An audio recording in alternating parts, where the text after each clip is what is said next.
చావుకు 51 మంది గురుకుల విద్యార్థులు వద్దురా నాయన్న 51 మంది విద్యార్థుల చావుకు వద్దురా నాయన్న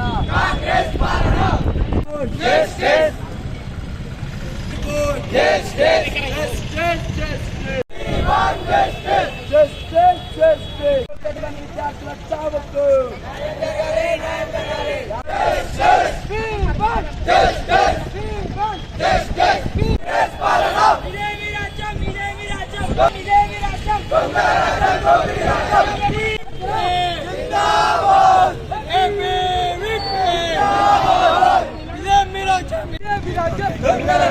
అందరికీ నమస్కారం.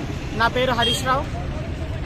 గత ప్రభుత్వం బీఆర్ఎస్ ప్రభుత్వం ఏ విధంగా అయితే విద్యార్థులపై హాస్టల్ విద్యార్థులపై చొరవ తీసుకోకుండా ఆ కాలంలో గిటంగా విద్యార్థులు ఆత్మహత్యలు చేసుకున్నారు. ఇప్పుడు వచ్చిన రేవంత్ సర్కార్ గిటంగా అదే విధంగా రెండు గవర్నమెంట్లు నా ప్రభుత్వంలో ఎక్కువ మంది విద్యార్థుల ప్రాణాలు నువ్వు తీసుకుంటావా, నా ప్రభుత్వంలో నేను తీసుకుంటా అనే పోటీ పడుతున్నట్లు అనిపిస్తున్నది. ఈ సంవత్సరం ఒక సంవత్సరం అయింది ప్రభుత్వం వచ్చి 49 మంది విద్యార్థులు ప్రాణాలు కోల్పోయారు. హాస్టల్లో కనీస వసతులు లేక, వాటర్ ఫెసిలిటీస్ లేక, నాణ్యమైన తిండి లేక విద్యార్థులు ఆత్మహత్యలు చేసుకుంటున్నారు. అదేవిధంగా పాము కాట్లకు గురవుతున్నారు. ఈ అధికారులు అసలు పట్టించుకోవట్లేరు. అప్పటి పూర్తికి అధికారులను సస్పెండ్ చేస్తారు. అంతే మాత్రం అధికారుల మీద అసలు ఎలాంటి చర్యలు తీసుకుంటలేరు.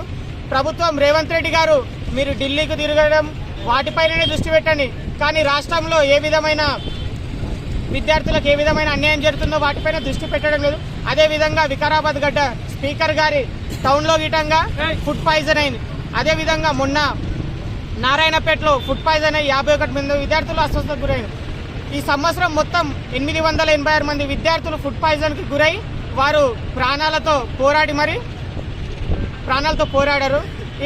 ఈ ప్రభుత్వం వెంటనే విద్యార్థులపై జరుగుతున్న ఈ ఫుడ్ పాయిజన్ నుంచి కాపాడి విద్యార్థులకు నాణ్యమైన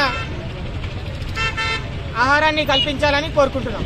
హైదరాబాద్ ఏబీపీ టౌన్ సెక్రటరీ అయితే గత వారం 10 రోజులు చూసుకుంటుంటే మన తెలంగాణలో ఎక్కడికక్కడ గురుకుల విద్యార్థుల ఫుడ్ పాయిజన్ అయిందని చెప్పి ఎక్కడికక్కడ హాస్పిటల్లో చేరడం జరుగుతుంది.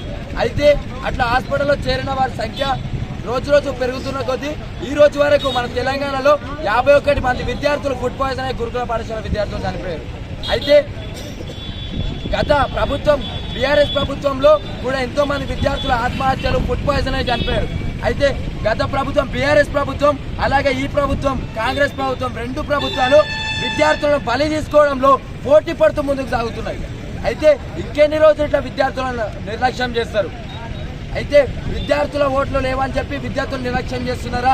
విద్యార్థులు తలుచుకుంటే మిమ్మల్ని ఏమైనా చేయగలుగుతాం. మేము స్కాలర్షిప్లు ఇయ్యరు, విద్యార్థులకు సరైన ఫుడ్ ఉండదు, హాస్టళ్లలో విద్యార్థులకు సరైన వసతులు ఉండవు, గవర్నమెంట్ స్కూళ్ళలో వాష్రూమ్స్ ఉండవు.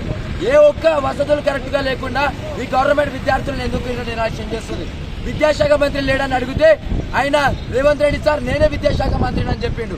అయితే నువ్వు విద్యాశాఖ మంత్రి కదా, ఇవన్నీ నీకు గుర్తులేవా, ఇవన్నీ కనబడతలేవా, నీకు సోయి లేదా నువ్వే విద్యాశాఖ మంత్రి అని? నువ్వెందుకు స్పందిస్తలేవు విద్యార్థుల గోసల పైన? ఇంత తొందరగా అయితే అంత తొందరగా విద్యార్థుల సమస్యల పైన స్పందించి హాస్టల్ సమస్యలన్నీ క్లియర్ చేయాల్సిందిగా రేవంత్ రెడ్డి గారిని కోరుతున్నాం. మీరు కనుక ఈ యొక్క పరిష్కారం చెప్పకపోతే మిమ్మల్ని గద్దె దింపుతామని బల్ల గుద్ది మరి చెప్తున్నాం.